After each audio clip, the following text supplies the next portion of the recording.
which I intend to discuss is that the issue of the double candidates. Champion Funds allude to the crisis that we have on the double candidates. Just maybe a point of note. We have 20 House of Assembly double candidates. 15 are in Harare, 1 in Marondera, 1 in Kariba, and 3 in Bulawayo. And with respect to local authority double candidates, we have 18 of them spread across Bulawayo, Marondera Municipality, and Ngai RDC. What we noted as a party, remember, if you go to the Electoral Act, once nomination courts, once after the sitting of the nomination court, a day after that, the public is given the opportunity to go and inspect the nomination papers. Upon hearing that we had double candidates, and knowing very well that those people were not duly sponsored by the party, we went to inspect the papers which they lodged before the nomination court. We discovered that, firstly, those people forged our signatures of our designated officials that were authorized to sign. That was in Bulawayo, in Harare. And also, secondly, we also noted that in particularly Ngai RDC and the Bulawayo municipality, the council wards, there was a new list of signatories that were not authorized by the party.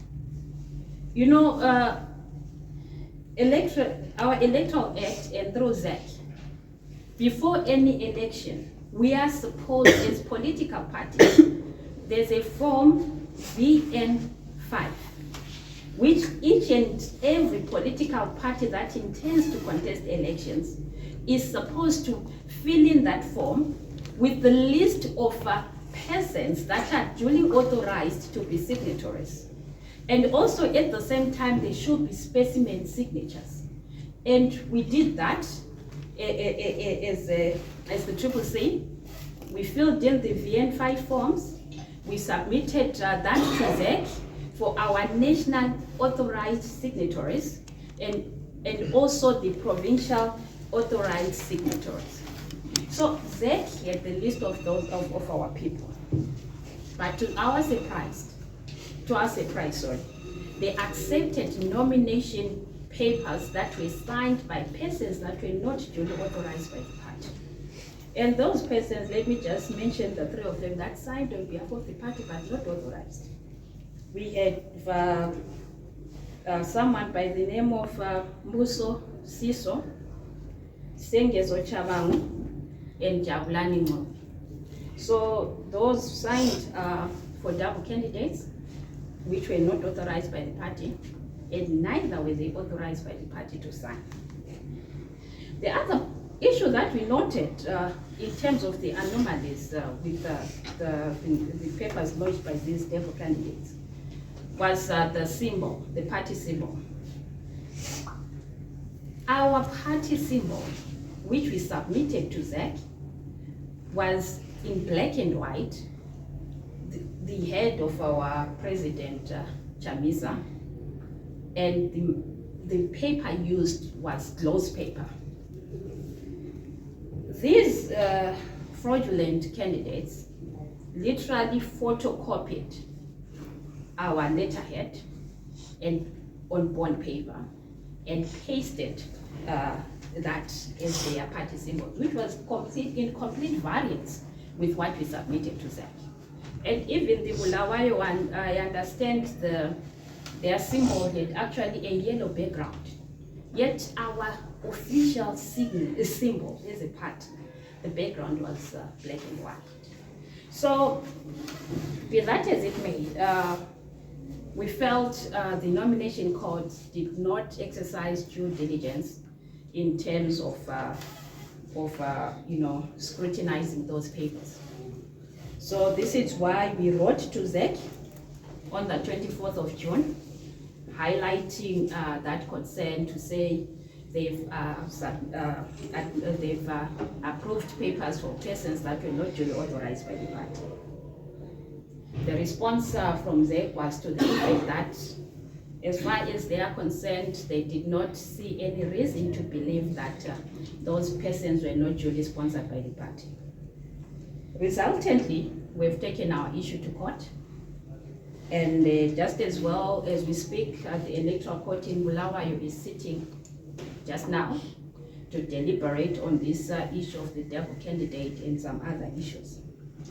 And also, we laid criminal charges with an RRB number, which I've got from Law and Order. Actually, Councillor Makwane is the one who actually went and made those criminal charges. What we are being advised by our lawyers in that regard is that what's currently stalling the progress with respect to the criminal charges we laid is that ZEC is yet to submit the exhibits, being the nomination papers that were signed by these fraudulent candidates. So our lawyers are working on that. We are waiting for ZEC and the Law and Order to revert to us. Let me just point out something, the last thing with regards to double candidates. As a party, we did our own internal investigations. And you can tell that clearly this double candidature issue is well coordinated.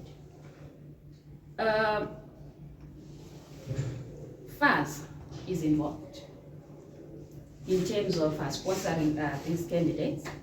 Even if you look at some of them, you can clearly tell that this person cannot afford the $1,000 that they paid as the nomination fee.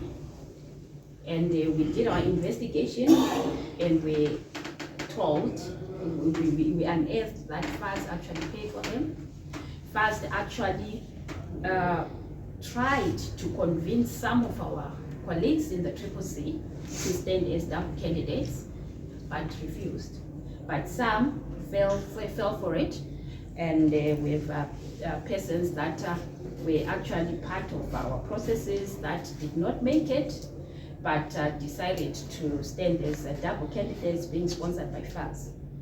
And the second category of these fraudulent candidates is that of people that are staunch ZANU-PF activists. I can cite, for example, we have the ones contesting in Tunguiza North by the name of Nyashadzashe Enoch Chitoro, and also we have Christmas Koremu Sandu, who is contesting in Sunningdale. Those are known ZANU-PF activists. Even if you go to their Facebook, Twitter profiles, you'll see them in ZANU-PF regalia, although find some, I understand they pulled them down. But those were not our members. And even if you go to the database of CISP that conducted our candidate selection processes, they are not even there. They did not participate. But suddenly we find their names on the nomination papers, purportedly being sponsored by the CCC. So this is how fraudulent and deceitful these people are.